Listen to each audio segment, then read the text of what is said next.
So today we're going to talk about how to get jobs when you're first starting out mobile welding. For those of you that don't know, my name is Anson. I'm a mobile welder in West Michigan. So it's a scary thing when you're just getting started. So you've got your equipment, you got your insurance, you know, now what? First thing is, you got to decide who's your customer. Are you going to focus on farm repair, maintenance? Are you going to focus on plant shutdowns, going in, doing whatever they need to? Are you going to do a lot of pipe fitting? Are you going to do, a lot of structural welding on bridges? You got to figure out what your niche is. For me, I service a lot of farmers and a lot of heavy equipment guys. That seems to really be my niche. I got a few guys who do like lawn care and stuff. I'll do work for them, but farmers and your heavy equipment operators, your excavators, all that kind of stuff really seems to be my niche. I get some semi-truck drivers who call me when, their trailer breaks or something. But when I was first starting out, I advertised. I wanted to get my name out there. I wanted everybody to know Anson's Welding. So the first thing I did was I went to my local paper.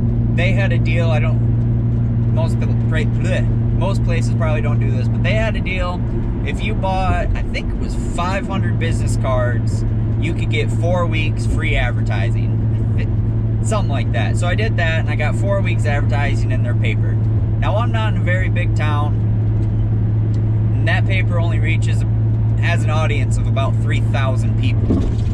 But I did go down to the next town, about 20-minute drive, 30 minutes to where the paper is. That place has an audience of 42,000 people, and I want to say I got a ad in there for a month for like $90 or something. So I did that. Then I took those business cards and I went to every Tractor Supply, Ace Hardware, O'Reilly's, all the automotive places. I went to car dealerships. I went to mechanics. I went to some of the businesses that are in town, and then I went door to door to farmers. I introduced myself. I was very polite. I gave them a brief explanation of what I do and what I can bring to the table, and that started my word of mouth. But when you're just getting started, you got no work to back you up. You got to be able to live a little bit in the world of rejection. The best way I can describe it, and it won't be the same for everybody, but the best way I can describe it is you got to get your 99 slaps. Now, what I mean by my 99 slaps is if you ask 100 people for work, 99 of them might shut you down. But you'll get at least one of them that says, hey, you know what? I'm going to give the kid a chance. When you get that chance, you got to make that the best job you can possibly do. I mean, don't focus so much on making money on your first job.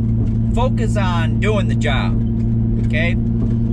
Speed comes with repetition. So you might take on a job that should really only take you 2 hours.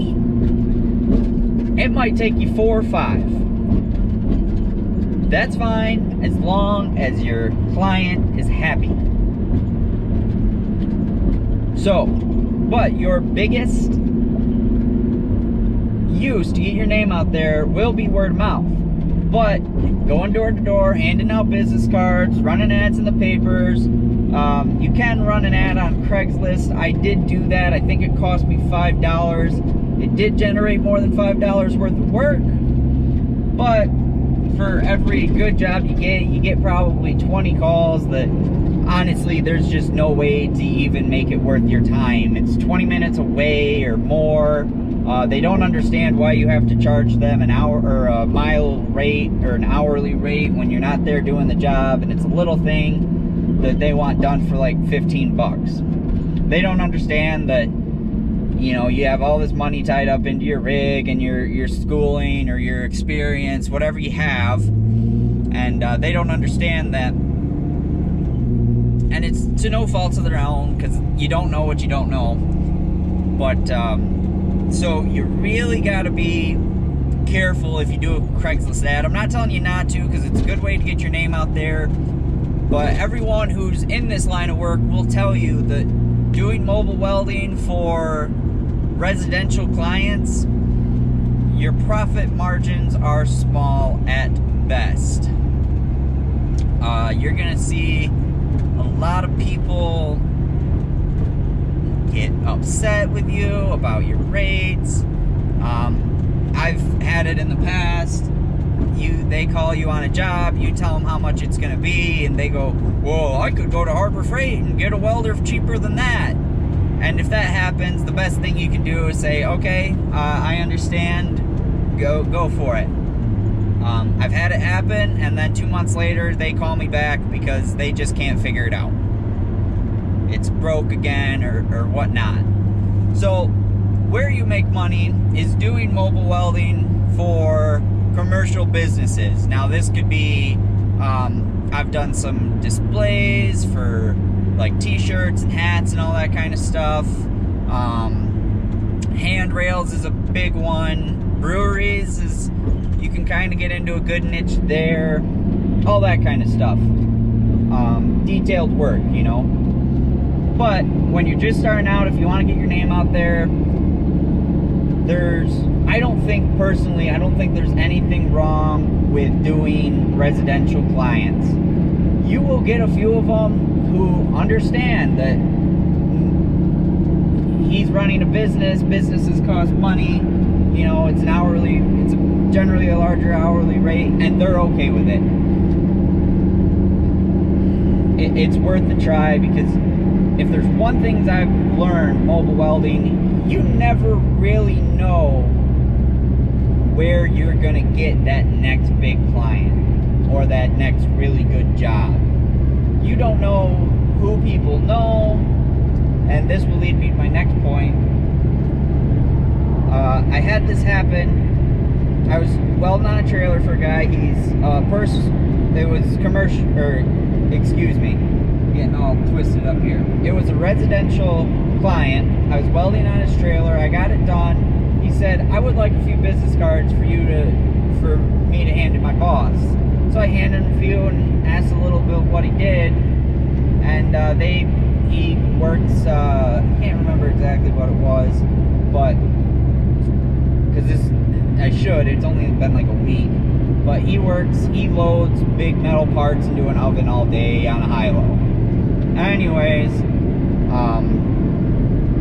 he does it, and his boss is always hiring out welders. They don't hire anyone in the house anymore. They always outsource it.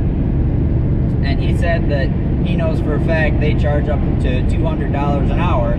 If it's something I'd be interested in, he'd love to put my name on the boss's table first thing in the morning. Now, that's what I mean by you never know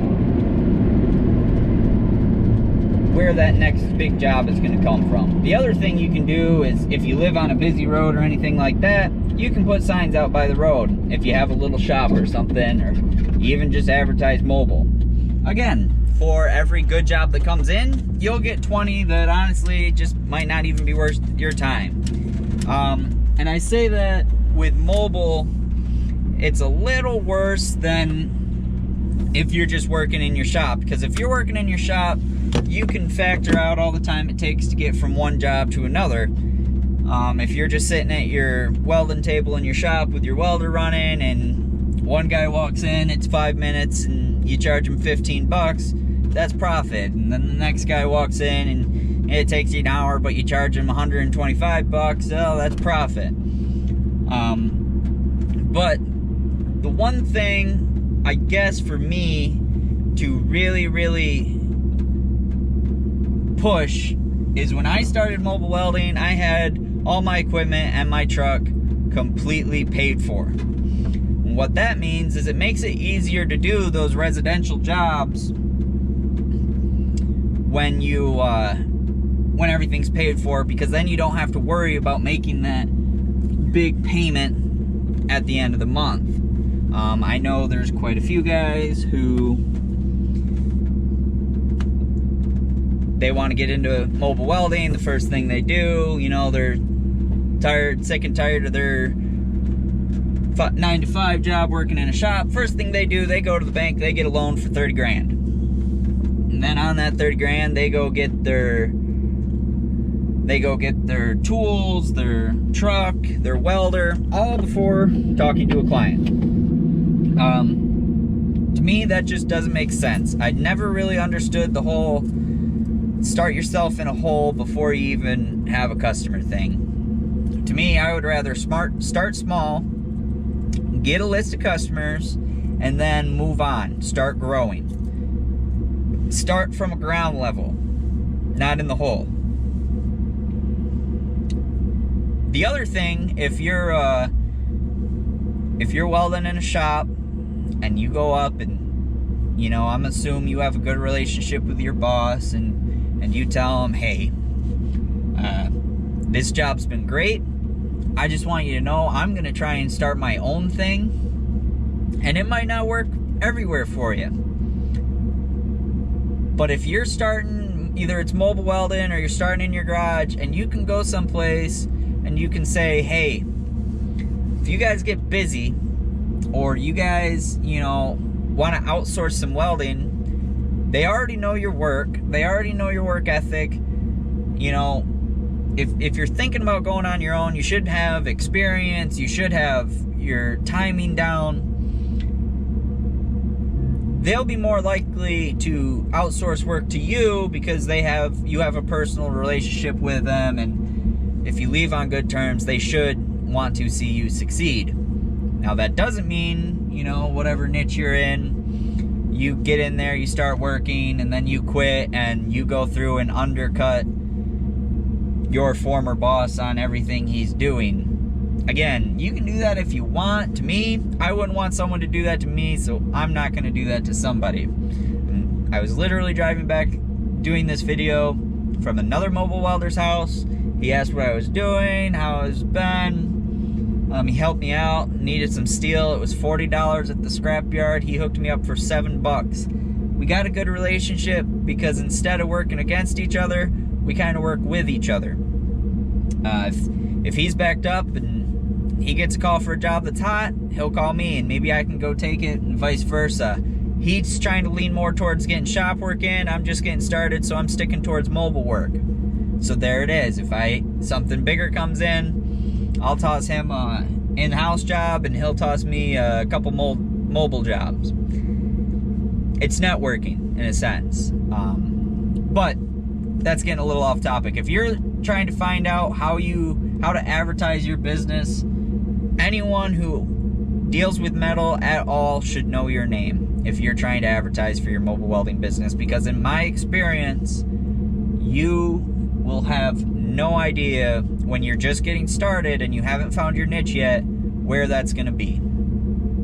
It could be shops, it could be doing handrails, it could be welding for excavators, it could be fixing, you know, chisel plows, it should be working for your road commission. There's so many possibilities out there. And there's other stuff you can do if maybe you're starting a little at-home shop. Depending on your skill level and your equipment, there's websites you can get on that people post, you know, I need 1,000 of these parts made. First, I want to see 5 of them made, and, you know, and you tell them how much you could make each part for, or whether it's, you know, 10 cents or $10 or even $100. I haven't done much of that because I don't really have a shop. I stick mobile. But I'm hoping on my trajectory, you know, my 5-10 year plan, I'm hoping to shops within this next year. I'm really hoping this summer. Nothing huge, but I'm saving my pennies because anyone that knows me, I like to pay cash. And yes, I'm going to try to pay cash for a shop. The shop, furnituring it, everything. It might not be a very big shop, but it will be mine, so on and so forth. And that can grow and expand as the years go on. But if the best thing I can tell you, if you're looking to start your mobile welding business or your welding business at home, the best thing you're going to be able to do, just go out there, start talking to people, and understand you could reach a lot of people with a Facebook page, but the people you reach might not necessarily be the people. Sorry about that. Wife wanted to eat dinner. So yeah, basically guys, get out there. Get your stuff together and get out there. You'll find work. There's plenty. It's hard to give an exact rubric to exactly what to do because so many people are in so many different areas, you know. A guy who lives in a city, he'll probably do more handrails and you know, stuff like that, as versus a guy who lives maybe next to a big industrial park. He might do a lot, you know, during shutdowns. Versus a guy like me who lives out in the country, there's not much other than farming. So, but the best basic advice I can tell you is you got to get your name out there. So, figure out if it's mobile, what range are you going to service. I'll do 150 miles, a radius, but I really only advertise about, I don't know, 35 to 50 miles. And you find your niche, and then eventually you start doing work, people start talking. And another good tip, I guess I'll add last minute here, is if, say someone needs their lawnmower deck welded up. Now, that's not a very big job. And, yeah, I don't know, you might not want to do it if you got to drive out to them unless they are like a couple blocks away. But if they bring it to you and you do it, say, look, explain to them, you know, generally I don't take on jobs this small, but I'm trying to get my name out there, so if you want to take maybe 10 business cards, hand them out for me, and I can charge you 25 bucks. You know, it's those little things, because you never know who. I think I was on the topic, I put signs out by the road, and I got a guy needed something made for his bike. He was an Amish kid, basically. In fact, I believe that's him right there. But he lived just down the road. I think I charged him like 25 bucks, just because I kind of liked the kid's ambition. Was he came out, he found me, and all that kind of stuff. I think I charged him 25 bucks. About a month later, I got a call. His dad needed some custom work done on his trailer. And it was an enclosed trailer because he was converting it over to hold, I don't know what they call them, but basically it's for like parties out in the woods and stuff or whatever they do. They're Amish, so they can't really have power, you know. It's a big cooler on the front, keeps all their food nice and cold while they're out doing all this stuff. But anyways, it was a pretty big job, and I'm glad I got it done. So it's stuff like that. You'll never know. There's two things. You'll never know when that big job will come in and where it will come from. And the second thing is you never know who knows who. You know, you never know. So that's why I just say get your name out there. You'll figure out your niche real quick. And like I tell you, if if I were to go back, and I did this the best I can, if I was to go back and start my welding business, figure out your expenses, put 6 months of that away. Figure out your month-to-month expenses and put 6 months expenses away. And the other big thing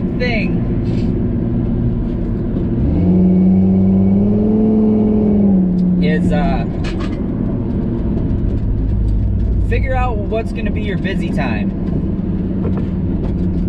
For me, my busy time starts in the spring and it starts to die off around the fall. Farmers are out farming, excavators are out excavating, so on and so forth.